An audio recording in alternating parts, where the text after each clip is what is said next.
You're live from New Delhi, watching DD India Live, India's voice to the world. I'm Lipakshi Khurana, coming up in the next 30 minutes. Defence Minister Rajnath Singh to host a Japanese counterpart, General Nakatani, for wide-ranging talks in New Delhi on Monday.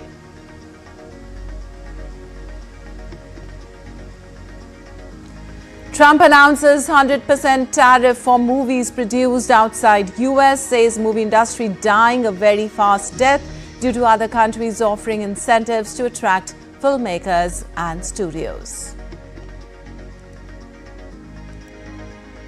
Donald Trump says he had some very good discussions about Russia and Ukraine over the weekend. Zelensky says ceasefire with Russia possible at any moment. In Romania, far-right candidate George Simeon leads the first round of presidential elections, will face off against pro-EU Bucharest Mayor Nicolae Dan in the May 18th runoff. And in sports, Norway's Casper Ruud beats the fifth seed Jack Draper to lift Madrid Open 2025 title.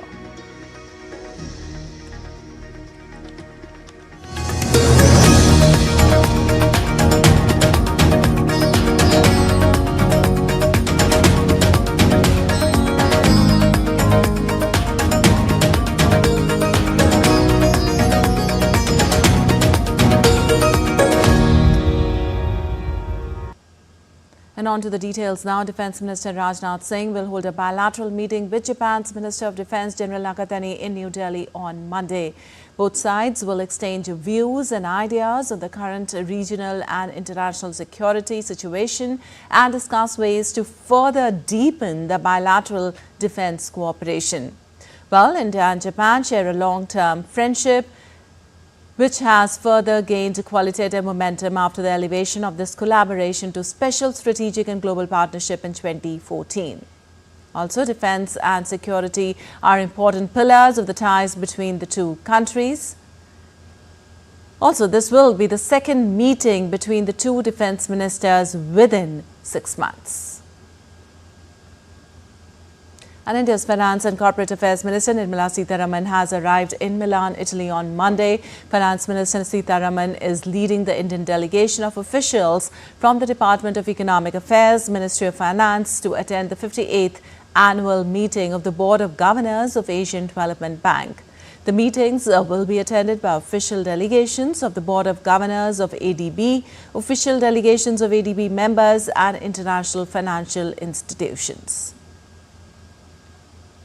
Also, the Union Finance Minister will participate in the annual meeting's local focal events like the Governor's Business Session, Governor's Plenary Session and as a panelist in the ADB Governor Seminar on Cross-Border Collaboration for Future Resilience.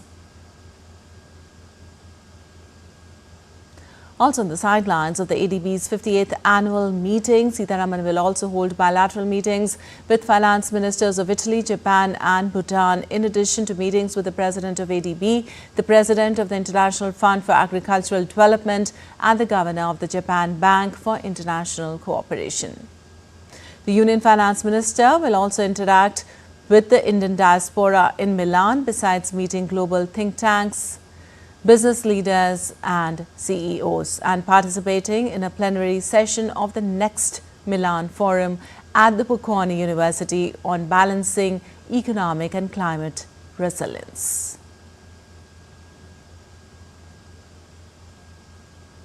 Well, Indian naval ship Sharda is at the Mafitsula-Fushi island of Maldives to participate in Maiden India-Maldives humanitarian assistance and disaster relief exercise. INS Sharda, a patrol ship of the Indian Navy, will carry out exercise to strengthen collaborative capabilities of the two countries. It is focused on enhancing interoperability in counter-insurgency and counter-terrorism operations, as well as conducting joint humanitarian assistance and disaster relief operations.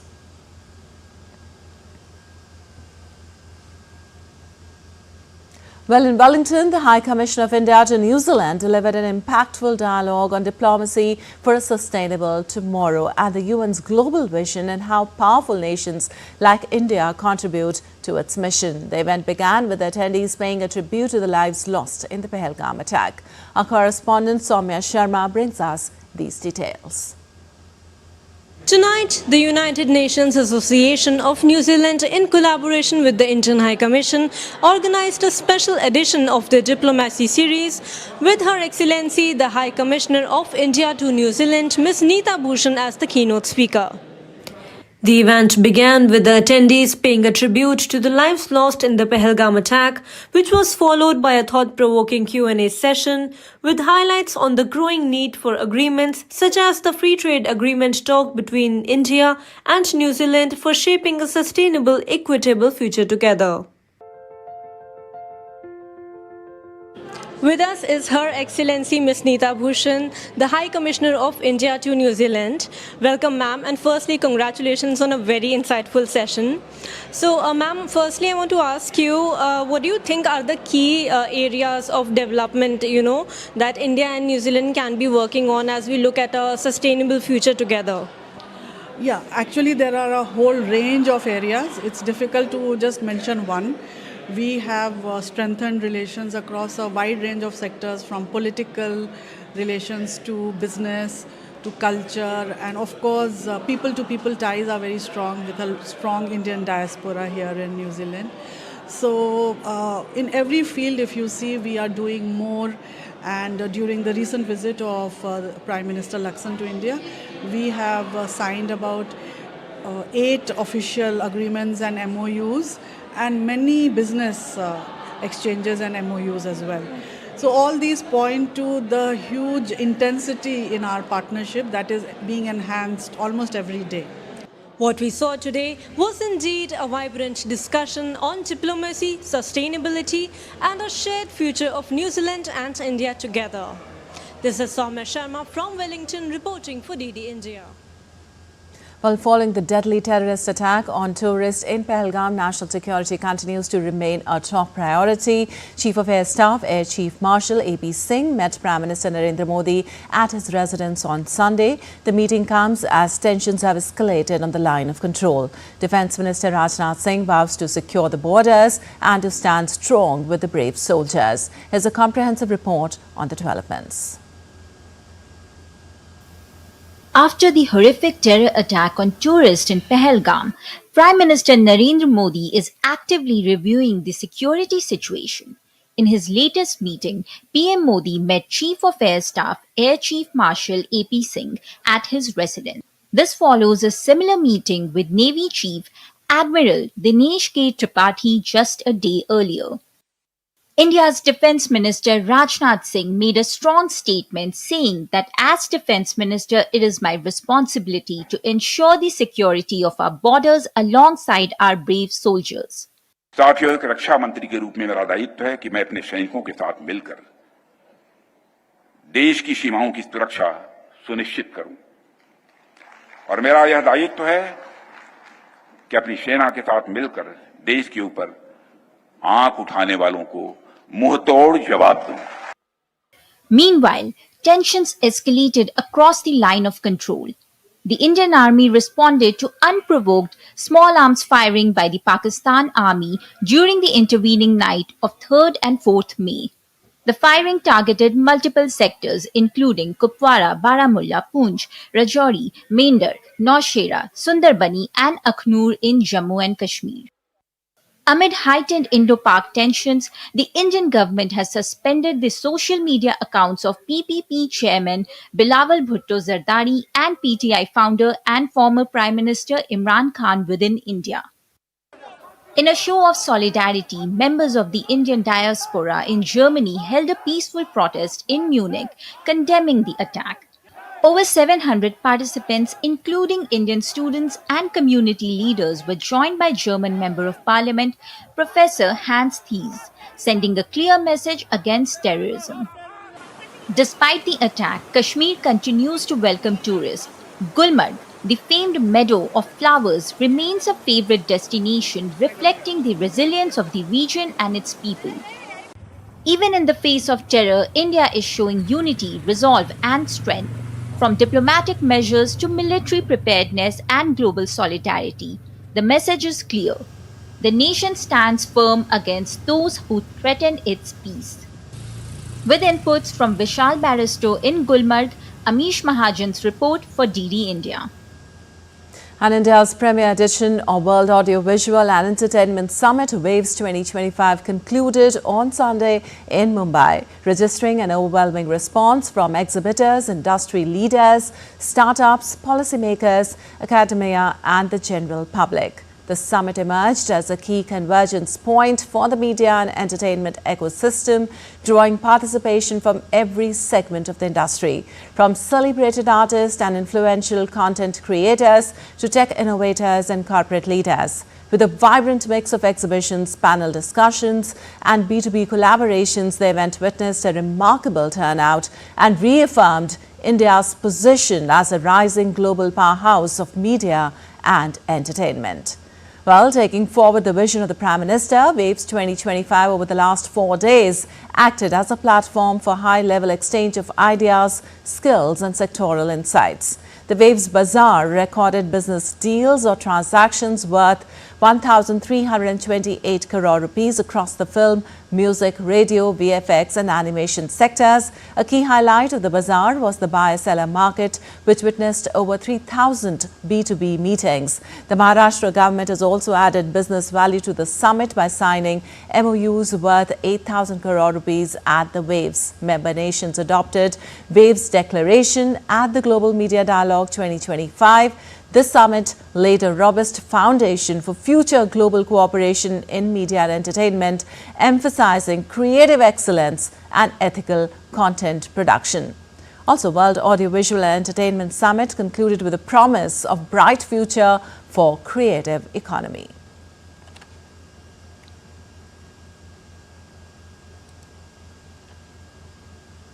And moving on, the National Testing Agency successfully conducted the NEET UG 2025 examination on Sunday across 5,453 centres in 548 cities in India.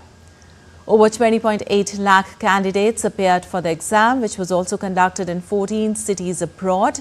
In a significant step towards reinforcing exam integrity, the NTA adopted a whole-of-government integrated monitoring approach, enabling real-time coordination with nodal higher education institutions and district administration.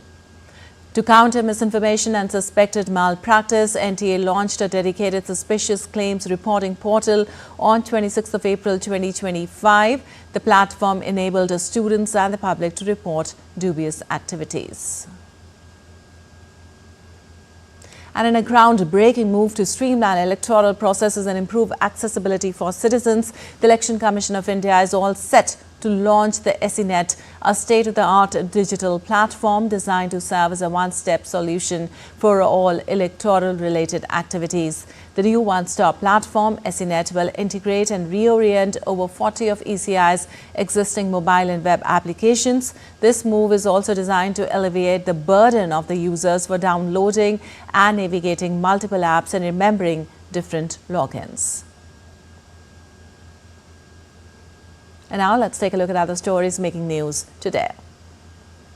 At least 6 people died in a massive fire that broke out in a 5-story building in Kanpur's Chamanganj area. The fire has been extinguished as a family of 5, including their tuition teacher, died in the incident, which was possibly caused by a short circuit. According to the officials, an illegal shoe factory was being operated in the building.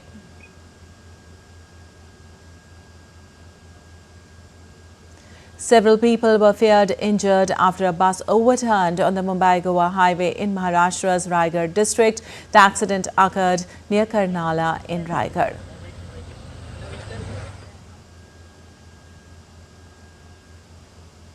A joyous occasion turned tragic in Jammu and Kashmir's Rajouri district when a house collapsed, leaving 22 people injured, including women and children. The incident occurred in Dhanidhar village during the wedding festivities. Local authorities are currently investigating the cause of the collapse and have assured of necessary aid and assistance to the family. Devotees in large numbers flocked to visit Kedarnath temple in Uttarakhand since its gates opened on May 2nd. As a token system introduced to manage the large crowds, the number of pilgrims is expected to rise in the coming days. The Uttarakhand government has prioritized the comfort and safety of pilgrims during the Char Dham Yatra, implementing all necessary arrangements accordingly. And still to come in this edition of DD India Live. Trump confirms ongoing US-China trade talks, hints at possible trade deal announcements. 13 kidnapped workers found dead in a mine in Peru's Prasar region amid rising gold rush violence. And a parade of sea creatures made of balloons fills the streets of Mexico's Guadalajara.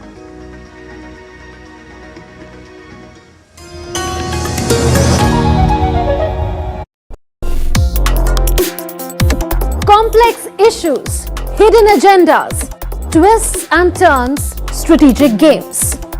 We think all dots are linked, we just need to connect them.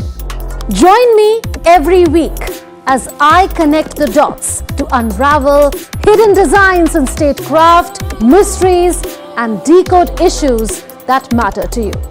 Watch Connecting the Dots with me at these times on DD India.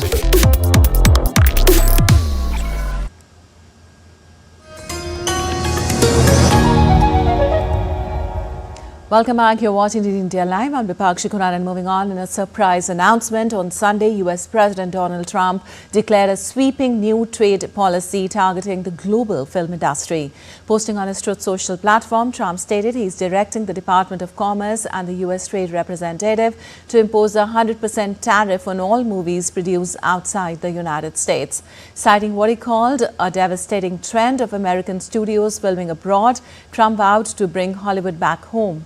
Industry leaders reacted with alarm, warning the move could upend international box office markets and strain U.S. relations with foreign partners. Film production companies are bracing for massive disruptions, while streaming giants have begun re-evaluating international content pipelines. Protests erupted in Los Angeles and Cannes alike, with critics calling the tariffs a blow to artistic collaboration in global cinema.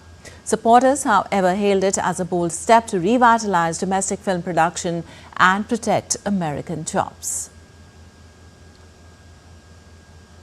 And US President Donald Trump said on Sunday he and his advisors have had some good discussions about Russia and Ukraine in recent days without elaborating.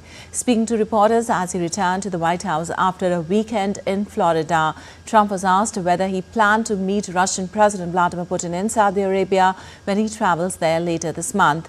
He said he had not thought about this but had some very good discussions about Russia and Ukraine in recent days. Also, Ukrainian President Volodymyr Zelensky said on Sunday that a ceasefire with Russia in its more than 3-year-old conflict was possible at any moment, and called on Kyiv's allies to apply greater pressure on Moscow to put the measure in place. The Czech government has been a strong backer of Kyiv since the beginning of the conflict and has led an initiative to supply Ukraine with large caliber ammunition. In an earlier social media post, Zelensky praised the initiative as effective and said cooperation would also be pursued in military aviation, expanding pilot training programs and supporting Ukraine's fleet of F-16 aircraft.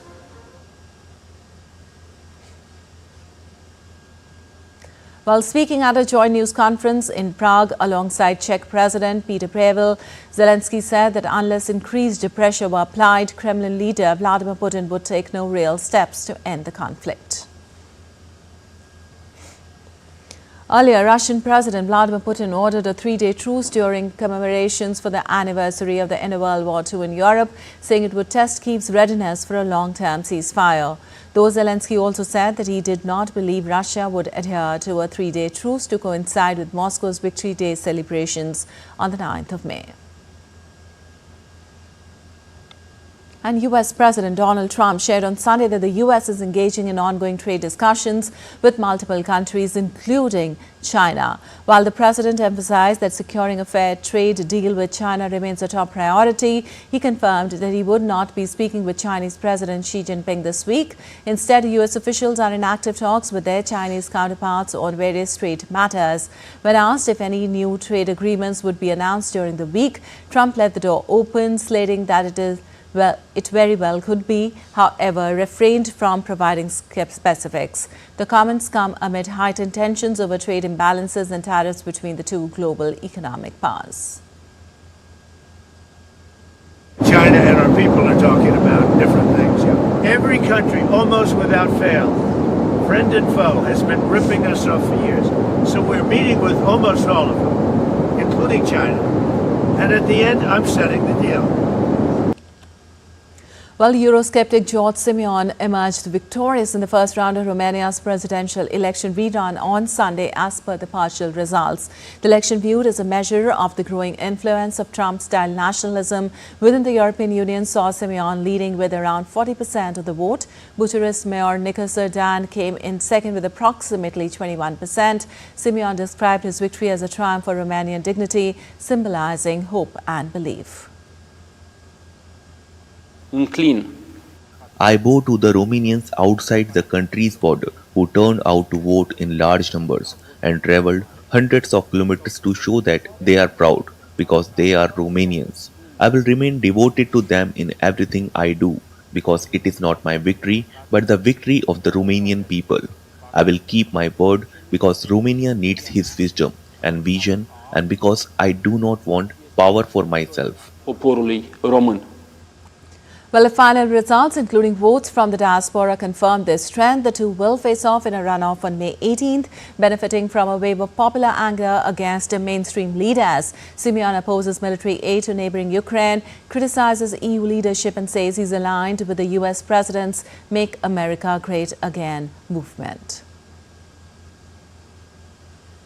And Sudan's paramilitary rapid support forces launched a drone attack on a military airbase and surrounding facilities near Port Sudan Airport on Sunday, marking the first RSF strike on the eastern port city. According to the Sudanese army spokesperson, no casualties were reported from the attack. The RSF has primarily targeted power stations in army-controlled areas across central and northern Sudan over the past several months, though these strikes have had minimal casualties.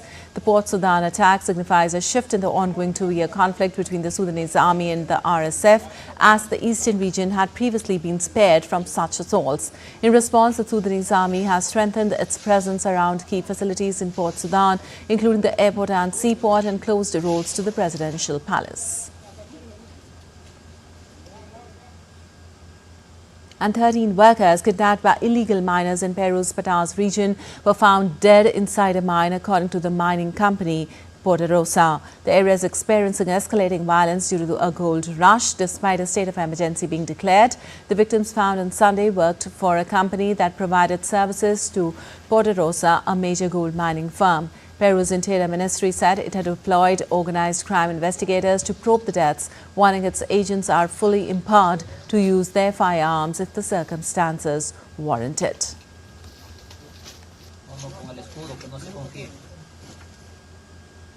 And now to some sports news. Norway's Casper Ruud won his first Masters 1000 title on Sunday as he secured victory over fifth seed Jack Draper in the Madrid Open final.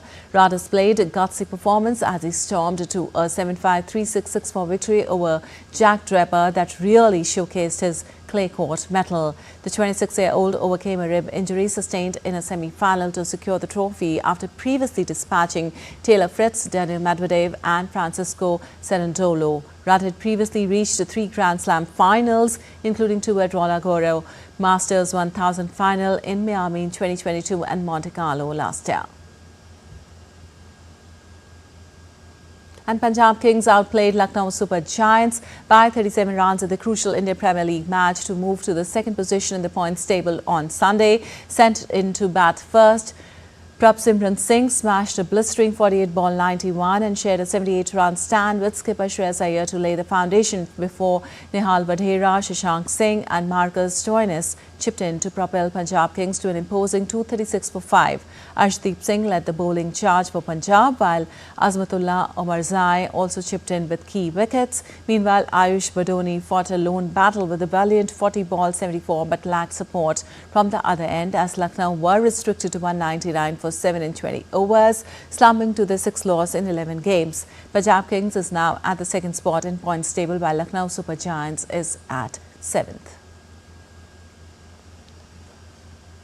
And let's now take an update on the sporting events that will take place at the ongoing Khelo India Youth Games 2025 on Monday. The event will feature 28 disciplines featuring Olympic, non-Olympic and indigenous sports like Malakhamb, Yogasan and Kho-Kho.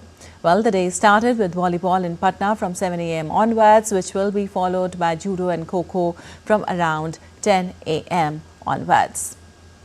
Also, indigenous sports like Kabaddi, Malakhamb and Gatka will also be played today, followed by swimming and archery. Few sporting events scheduled for today will also take place in New Delhi. These sports include track and field event of cycling and shooting from 8:30 a.m. onwards.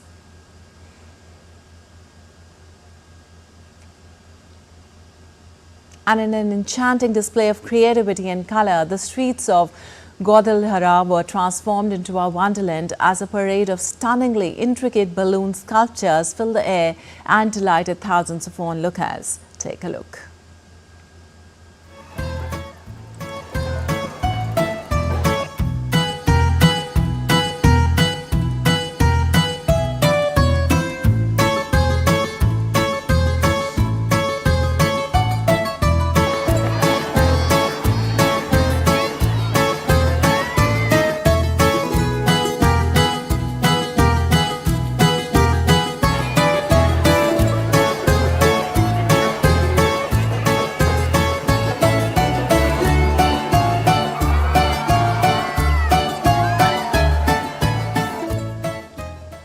Alright, that's all for this edition of DD India Live. But let us know your thoughts on the news of the day. For those on the go, you can get all the latest news and updates from India and across the world on the DD India mobile app. The app is available on both Android and iOS platforms. Scan the QR code on the screen to download now.